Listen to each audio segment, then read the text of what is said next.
Ustadz, katanya kalau misalkan Anies dan Muhaimin ini menang di Pilpres 2024 ini, Anies dan Muhaimin ini jadi presiden dan wakil presiden, katanya akan memfasilitasi Wahabi Salafi. Wahabi Salafi ini katanya akan besar di Indonesia, Ustadz. Bagaimana ini, Ustadz? Iya, iya, iya. Banyak komentar yang seperti itu ya. Iya, Ustadz. Tuh, lah semangat lah, Kak. Anak semangat tuh lagi.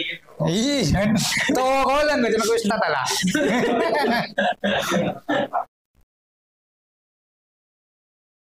Ustadz, katanya kalau misalkan pasangan Amin, Anies dan Muhaimin ini menang di pemilu 2024, menang jadi presiden dan wakil presiden di Indonesia, katanya Wahabi ini kan difasilitasi. Wahabi Salafi ini akan menjadi besar di Indonesia, Ustadz. Gimana, Ustadz? Oh iya, iya, iya. Banyak ya subscriber kita yang berkomentar seperti itu. Iya, di komen ngomong seperti itu, Ustadz. Iya, iya, iya. Sebenarnya bukan kapasitas saya ya untuk membahas dan mengomentari hal seperti itu. Hanya saja sepengamatan Al-Fakir pribadi, Iya. Bahwasanya orang-orang Wahabi, utamanya di Indonesia itu mulai redup saat ini. Tapi kalau Anies menang ini bangkit lagi, Ustadz katanya. Ya, memang salah satu statement seperti itu. Iya. Tentu itu urusan mereka yang punya tim ses masing-masing kan seperti itu. Oh, buzzer nih, Ustadz. Wallahu a'lam. Cuma bagi saya pribadi, nilai jual dari kelompok Wahabi itu tidak lagi tinggi. Saat ini tidak lagi tinggi. Yang pertama karena memang secara pemikiran yang disampaikan, yang ditawarkan mereka kepada masyarakat itu kurang logis seperti itu. Iya. Karena agama Islam itu datang berkesesuaian dengan akal pikiran manusia. Yang dibawa oleh Rasulullah Shallallahu Alaihi Wasallam itu berkesesuaian dengan pola pikir manusia pada umumnya. Kecuali orang-orang yang memang punya pemikiran nyeleneh, maka biasanya tidak akan ikut dengan apa yang disampaikan oleh Rasulullah Shallallahu Alaihi Wasallam. Kembali kepada topik yang ditanyakan barusan, apakah kalau Anies Muhaimin Muhaimin menang, Wahabi itu akan difasilitasi?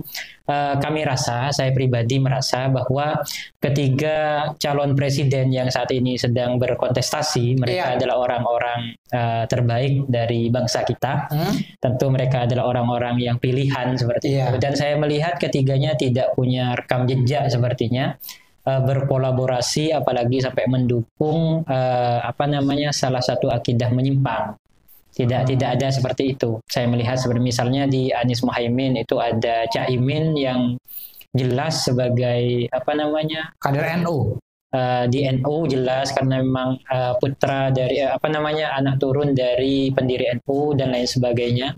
Iya. Kemudian yang di 02 itu sama, kita tahu Bapak Jokowi sudah 2 periode dan tidak ada peningkatan signifikan tentang Wahabi, malah penurunan, yang namanya Wahabi itu penurunan. Begitu juga di nomor 3 Gama Ganjar Mahfud. Oh, Ganjar Mahfud. Ya, Prof Mahfud itu orang Madura. Itu tentu sangat sangat luar biasa kepada akidah Ahlussunnah wal Jamaah. Bahkan kemarin itu membubarkan HTI sepertinya itu ya. HTI, Hizbut Tahrir Indonesia. Tapi saya mendengar suara-suara di belakang ini katanya Anies Muhaimin ini pendukungnya, yaitu salah satu parpol koalisinya itu PKS. Katanya PKS berafiliasi ke Wahabi, Ustaz. Saya katakan dari awal bahwa saat ini nilai jual dari kelompok Wahabi itu tidak lagi tinggi. Seperti yang saya sampaikan. Tentu semua kelompok itu ingin merawat pola pikirnya, organisasinya. Iya. Dan salah satunya harus merapat kepada orang-orang politik, partai politik, dan lain sebagainya. Berarti untuk merapat itu kan harus punya nilai tawar. Jadi misalnya saya punya mahasiswa yang banyak nih misalnya, atau saya punya produk-produk yang bisa menjual nih. Saat ini produk pemikirannya Wahabi itu sudah tidak laku, kemudian masanya juga sudah tidak banyak, secara organisasi mereka itu pecah-pecah, bahkan di internal mereka sendiri itu sudah tambah pecah-pecah lagi. Jadi insya Allah siapapun yang akan menjadi presiden pemimpin kita di 2024 ini, insya Allah mereka akan tetap konsisten untuk merawat kebinekaan di Indonesia, keberagamannya, kemudian termasuk menjaga masing-masing agama, tidak hanya agama Islam. Tidak hanya agama Islam, semua agama itu pasti dijaga. Saya yakin seperti itu. Oke, berarti berita-berita yang berkembang kalau misalnya Anies menang ini Wahabiano, kalau partai PKS berafiliasi ke Wahabi itu hoak ya Ustaz ya? Saya tidak bisa memastikan semacam itu. Yang penting kita tidak perlu terlalu khawatir. semua kita saling menjaga satu sama lain, saling mengingatkan satu sama lain, seperti itu saja. Iya, karena kan apa namanya Ustadz ya, Ahlus Sunnah wal Jamaah baik di Indonesia dan dimanapun nih kan termasuk mayoritas Ustadz. Betul. Nah itu gimana Ustadz? Makanya seperti ini, saya katakan yang pertama itu siapapun presidennya itu insya Allah tidak akan berpengaruh karena kita memang mayoritas, dan itu sudah menjadi semacam nas daripada Rasulullah Shallallahu Alaihi Wasallam. Bahkan sampai kapanpun yang namanya paham Ahlus Sunnah wal Jamaah, karena paham Ahlus Sunnah wal Jamaah itu adalah esensi dari ajaran agama Islam sendiri. Ahlus Sunnah wal Jamaah itu adalah esensi daripada ajaran agama Islam itu sendiri. Dan Rasulullah sudah mengatakan bahwa kalau ada perpecahan 73 yang sering saya sampaikan itu, maka harus mengikuti yang mana? Rasulullah menyampaikan as-sawadul aqdam, ikuti paham mayoritas, ikuti ajaran mayoritas. Dan sampai saat ini, mulai dari masa Rasulullah sampai saat ini, paham Ahlus Sunnah wal Jamaah itu tetap mayoritas. Terlebih di Indonesia. Iya, di Indonesia apalagi. Indonesia ini yang pertama memang Muslim terbesar di dunia. Pahamnya, paham itu ada paham Ahlus Sunnah wal Jamaah, tetap mayoritas. Jadi insya Allah itu yang mayoritas ini akan tetap bisa menjaga kestabilan daripada akidah-akidah Ahlus Sunnah wal Jamaah. Akidah Ahlus Sunnah wal Jamaah ketika berdampingan dengan akidah-akidah yang lain, seperti itu. Tapi kalau kita mayoritas nih Ustadz ya, kalau Ahlus Sunnah wal Jamaah mayoritas, tapi kenapa nih kayak misalkan Mekah dan Madinah itu dikuasai oleh Wahabi Ustadz? Ya memang itu realitas politik ya, politik dunia waktu itu. Kalau kita tahu saat ini Arab Saudi itu secara pemerintahan itu menganut paham Wahabi Salafi kan seperti itu. Seperti Iran secara pemerintahan itu mengikuti paham Syiah. Nah, sedangkan negeri-negeri yang lain itu kan masih banyak. Ada Indonesia, Malaysia, kemudian Maroko, ada Brunei Darussalam, kemudian di Mesir dan lain sebagainya. Itu mayoritas adalah Ahlus Sunnah wal Jamaah. Namun seperti ini, ketika Mas Andi menanyakan, ini kan mayoritas, tapi kenapa kok dua kota suci Islam ya, Makkah dan Madinah itu dikuasai oleh kelompok Wahabi Salafi kan seperti. Betul, secara pemerintahan memang mereka mengikuti paham Wahabi Salafi. Namun realitas yang ada di masyarakat, di Madinah itu masih sangat banyak ulama-ulama Ahlus Sunnah wal Jamaah. Namun mereka memang tidak terlalu menampakkan secara vulgar karena tentu ada tekanan-tekanan dari pemerintah seandainya ada intervensi gitu ya secara vulgar. Namun insya Allah secara mayoritas masyarakat di kalangan akar rumput itu masih tetap mayoritas Ahlus Sunnah wal Jamaah. Terbukti salah satunya ketika pertama kali didirikan negara Arab Saudi itu kan sudah ada proyek besar yaitu menghilangkan situs-situs bersejarah. Meskipun sudah banyak yang hilang memang sampai saat ini, seperti rumah kelahiran Rasulullah Shallallahu Alaihi Wasallam, makam-makam para sahabat, itu kan banyak penggusuran. Nah, namun dengan berkat salah satunya ya di Indonesia itu berkat adanya utusan daripada organisasi Nahdlatul Ulama yang menjadi cikal bakalnya, asbabun nuzulnya kenapa ada NU ya karena di Arab Saudi itu ada proyek besar seperti itu, sehingga kita dari Indonesia, ulama-ulama kita itu mengutus utusan ke daerah Hijaz sana untuk memberikan aspirasi bahwa kami dari Indonesia menolak kalau yang namanya situs-situs bersejarah daripada masa Rasulullah SAW digusur semua, kami menolak. Makanya itu salah satu pemikiran kita dari Indonesia dan alhamdulillah banyak diterima waktu itu, sehingga tidak berani. Tentu itu proses politik kalau seperti itu kan, tekanan dari kanan kiri dan lain sebagainya, tentu ada proses politik di sana. Sehingga tidak semua situs bersejarah itu dihancurkan. Beberapa masih ada sampai sekarang. Itu pengaruh dari bahasa Indonesia berarti Ustaz? Salah satunya dari Nahdlatul Ulama yang waktu itu memang digagas. Tujuan utamanya itu untuk menggagalkan proyek besar itu, sehingga muncul Nahdlatul Ulama seperti itu. Oke Ustaz. Kalau kita nih kan mayoritas nih Ustaz ya. Karena mayoritas berarti kan besar sekali. Sangat besar. Pengelolaannya berarti kan juga harus semakin kuat karena mudah dibenturkan, mudah diadu domba. Bahkan secara realita nih Ustaz, faktanya Ahlus Sunnah wal Jamaah ini sulit bersatu dan terpecah belah Ustaz. Memang kembali ke realitas politik yang saya sampaikan tadi seperti ini. Kalau di masa Rasulullah SAW berlanjut ke masa Khulafaur Rasyidun Abu Bakar, Umar, Utsman, Ali, dilanjutkan ke masa kekhalifahan. Puncak kepemimpinan umat Islam itu masih satu. Kita itu katakanlah punya satu kepala, punya satu otak. Sehingga persatuan itu masih gampang. Nah, adapun setelah pasca Perang Dunia Kedua, runtuhnya Turki Utsmani, yang namanya umat Islam itu dipetak-petak, di kotak-kotak menjadi negara-negara. Akhirnya apa? Ukhuwah Islamiyah itu terkadang kalah dengan ukhuwah watoniyah. Gimana? Ukhuwah Islam itu adalah persaudaraan sesama umat Islam tanpa ada sekat negara, tanpa ada sekat batas-batas teritorial seperti itu. Namun sekarang ada batas-batas negara, maka disebut ukhuwah watoniyah. Ada persaudaraan satu bangsa. Contoh sederhananya seperti ini. Kita misalnya ya dengan orang-orang di Palestina itu bersaudara apa tidak? Bersaudara ya. Ikatannya kuat apa tidak? Kuat, Ustaz. Kuat dengan Salah satunya kalau misalkan sekarang ada peperangan, sumbang dananya dari Indonesia kan banyak sekali, Ustaz. Kuat secara emosional. Secara emosional. Maka kenapa yang menguatkan itu adalah ukhuwah Islamiyah, rasa persaudaraan karena sesama umat Muslim Islam.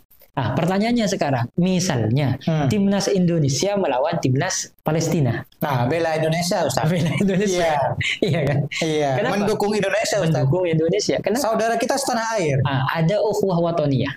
Dan terkadang kalau dengan Palestina emosi kita masih sangat kuat. Coba dibandingkan misalnya Malaysia. Malaysia kan sama-sama Muslim. Sama-sama Muslim. Tapi sering berseberangan dengan kita. Ya.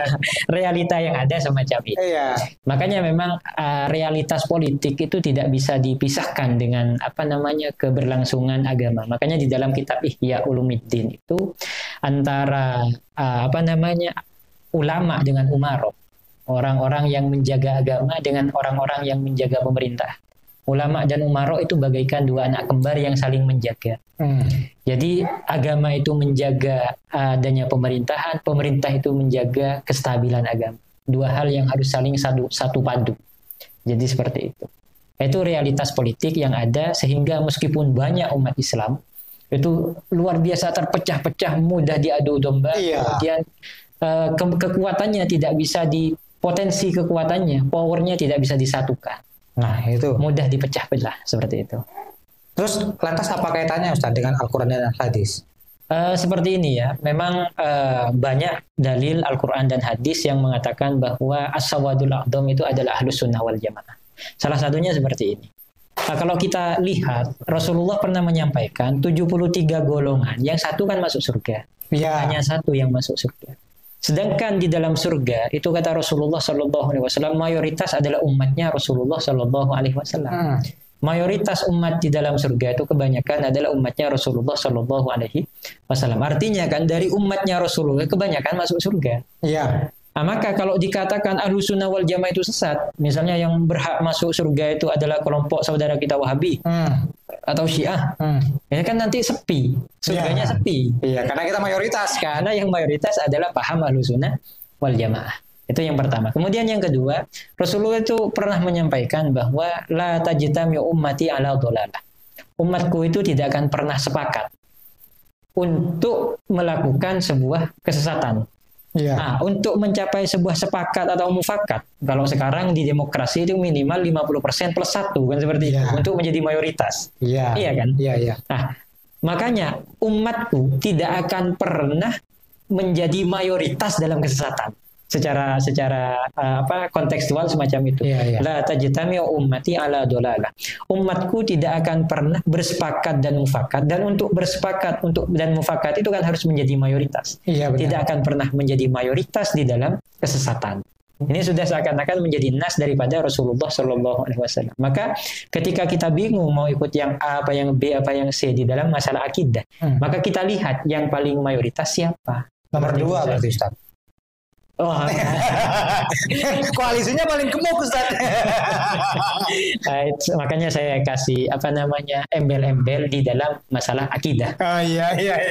Dan melihatnya itu di ranah internasional ya, bukan di lokal. Artinya seperti ini. Misalnya saya hidup di Iran. Kemudian di Iran ternyata mayoritasnya adalah penganut Syiah. Mayoritasnya Syiah di Iran. Maka apakah saya harus masuk Syiah? Bukan. Melihatnya secara global.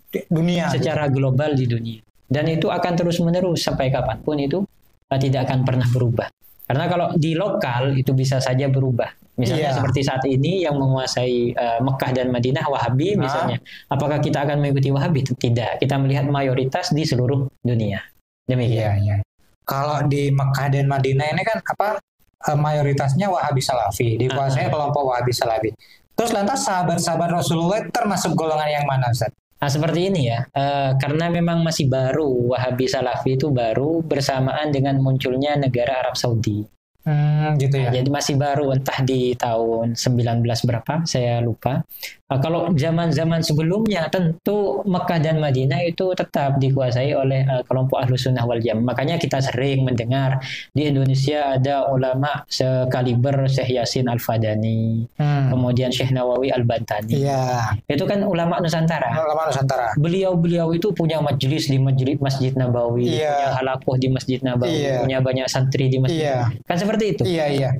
Itu masa sebelum adanya paham Wahabi yang digagas oleh Muhammad bin Wahab ini, sebelum negara Arab Saudi menjadi sebuah negara seperti saat ini. Oh, gitu ya. Jadi masih sangat baru. Baru ya. Masih sangat baru untuk pemahaman Wahabi itu. Kalau sebelum-sebelumnya yang menguasai Mekah dan Madinah Asy-Syarifain, kota Mekah dan Madinah itu ulama-ulama Ahlus Sunnah wal Jamaah. Seperti itu. Oke.